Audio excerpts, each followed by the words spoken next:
Great. Our last speaker for this session is Erin Lannis from the Virginia Tech National Security Institute to talk about combinatorial testing applications for AI and metacognition. Thank you. So this is my first foray into metacognition. My background is in software testing, combinatorial testing, and the last couple of years testing AI. And so in this talk, I'm going to try to talk about how I think test and evaluation relates to metacognition, talk about some of the challenges of test and evaluation for AI, and then at a very high level, talk about the work that we've done in applying combinatorial testing to AI. Okay, so I think we all agree that limitations in AI systems are often due to knowledge gaps or differences between training data and the data that's occurring in new or changing deployment environments. In metacognition and teaming both provide approaches to identifying knowledge gaps that could lead to performance differences. It seems to be the key difference is whether that model of system performance is internal in the case of metacognition or external in the case of teaming. And so one of the examples I think mentioned this morning is a fail-safe mechanism. And so this could be external, it could be a human operator or some other external system that monitors and then overrides the AI, or it could be part of the AI system that performs self-diagnosis and disengages metacognition. Additionally, metacognition can be used for out-of-distribution detection to flag situations that are not seen in training.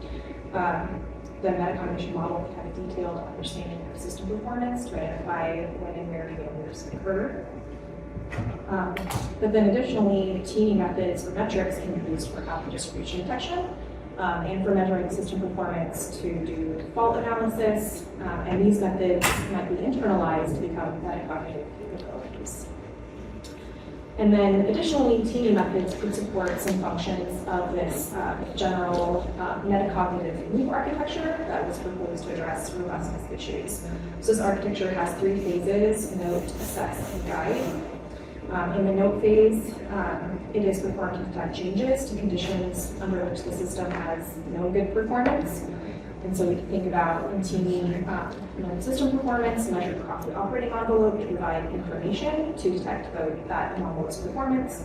We could also think about characterizations of the input space, which can provide information to determine when the system is in unfamiliar territory.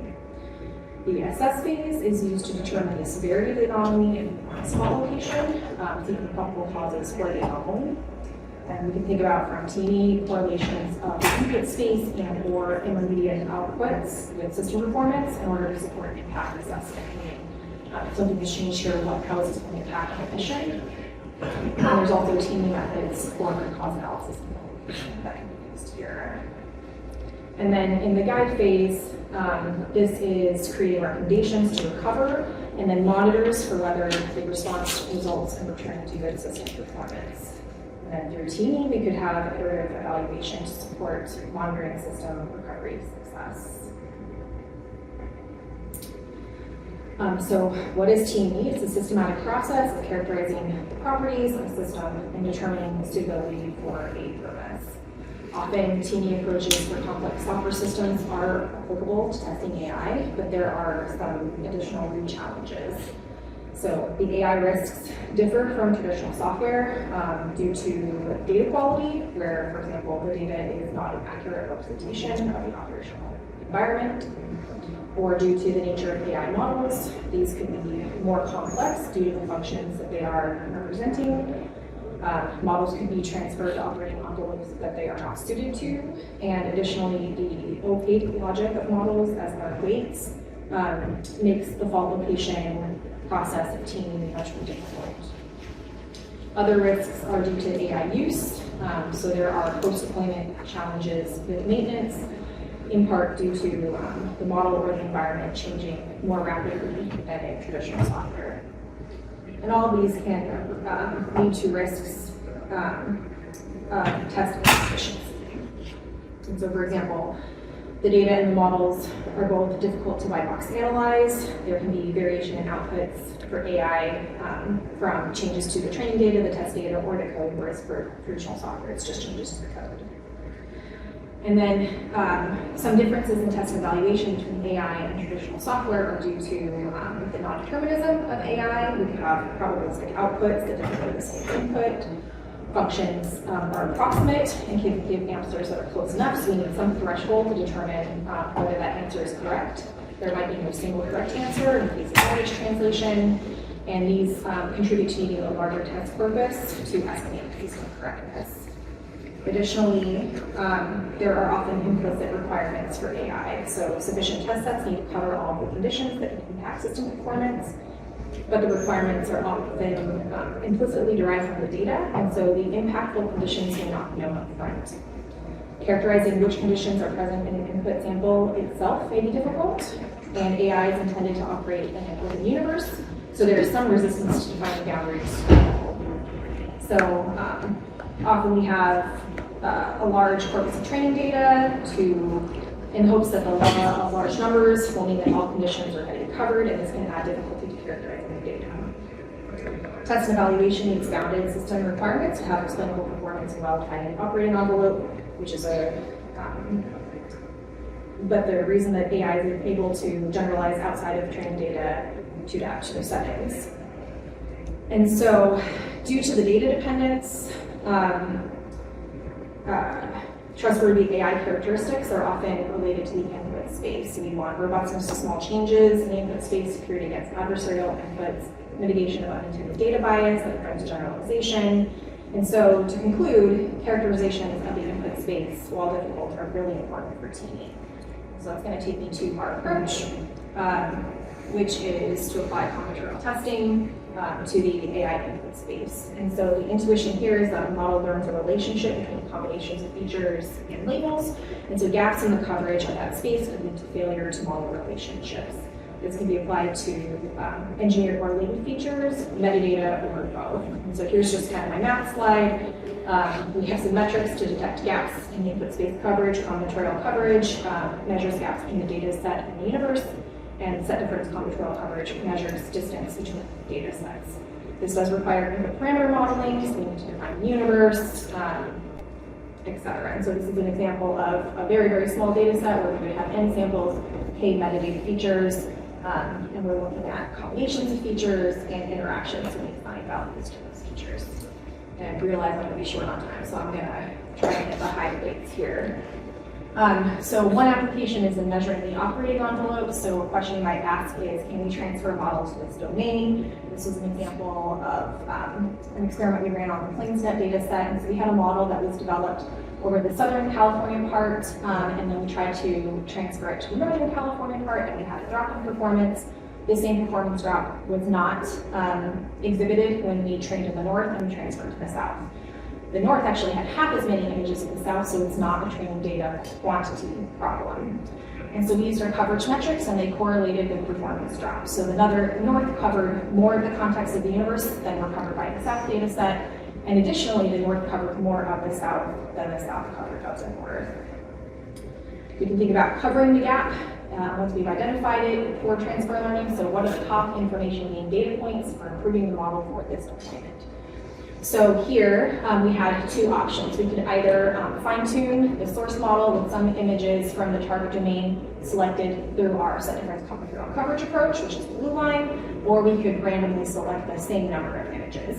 And when we used SDCC, we had higher accuracy than when those images were randomly selected. So this indicates that having some intelligent way of selecting additional data is more helpful than just random selection.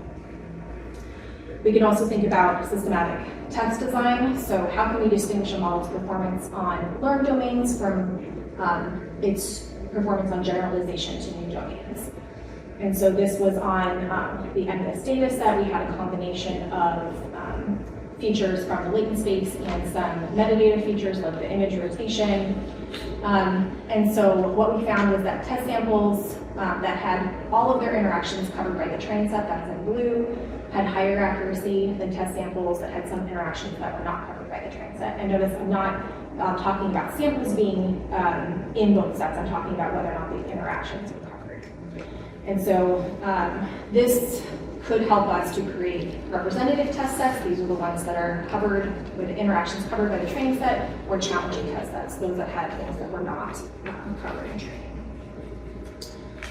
We can think about characterizing the dimensions themselves of the operating envelope. So what are the features that should be included in the operating envelope, and therefore could we know prior to reading it? So the intuition here is that not all metadata or feature interactions actually impact a model. And so when we include non-important interactions or we exclude important ones, we may end up having misleading coverage results. And so in this work, we used approaches from combinatorial testing and design of experiments to come up with a data splitting algorithm and a systematic inclusion and exclusion framework in order to identify the critical metadata that impact object detection models. This experimentation was done on the rare claims data set, and quick version of the approach was we constructed a universal test set that covered all interactions, and then for each interaction we systematically withheld it from a pool to build a training set, and then we built a model. So that model is specifically missing any samples with a specific interaction. We do this for all the interactions that we're interested in, and then for each model, we evaluate the model on the test set, partitioned either into things that were covered by training or things that were uncovered. And then we compare the performance deltas. And so what we can see is that the models had different performance on the covered test sets versus their non-covered test sets. So again, when we see things in training, it matters. Specifically for the non-covered test sets, we have a really wide range of performance. And then we look specifically at which factors, in this case we were looking at one-way factors, had differences in performance. And so what we identified was that for precision, average pan resolution, biome, hour, day metadata would be considered impactful factors, and off-near max and season would not be. Whereas for recall, those three plus season were impactful. We think season, notice that there's a difference in the performance metrics. Season might have been significant for recall because of how it affected picking out objects from the background. Okay, so I'm going to wrap it up in saying that, again, I'm new to metacognition, so I'm interested in getting feedback, specifically thinking about how could we design these combinatorial testing approaches into the AI system itself in order to perform the self-evaluation. We need the model inside. But then also, we can think about additional work on combinatorial testing approaches to support functionality of the metacognitive framework. So in the note phase, we've done a little bit of work on frequency coverage. The metrics that I flashed up are binary, so it's presence or absence, but we've also started thinking about how often is something present in the data set, what is this frequency coverage. And so if we extended that work, we might be able to better notice distribution shifts to support the note phase. And then in the assess phase, there's a lot of work in combinatorial testing on fault location. Either using things like locating arrays where you design a test set up front to distinguish faulty interactions, or using adaptive testing to dial into failures. But I have not seen that work applied to AI. And additionally, we have kind of hypothesis that CT might have application to severity assessment of either data or model drift, and both of these would support the assess phase. So I'll conclude there and see if there are any questions.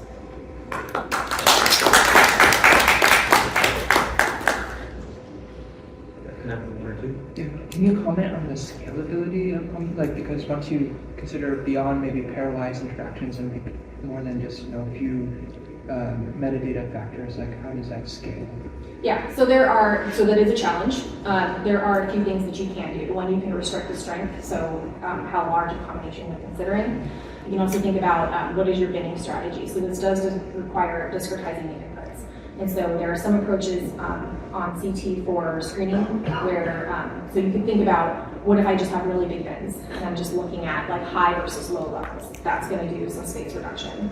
The other thing is that that systematic inclusion exclusion experimentation framework that we were doing was specifically for a sponsor where we have a really large metadata space, and so it was asking the question, what should we actually consider? And so in that experimentation, we were building models without thinking about optimizing all of the models. We fixed all the hyperparameters, and we were just looking at how do each of these things impact the model performance.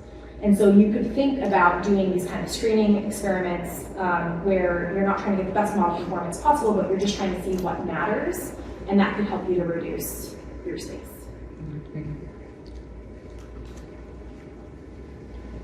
Okay, any further questions? I think that concludes the session. Great.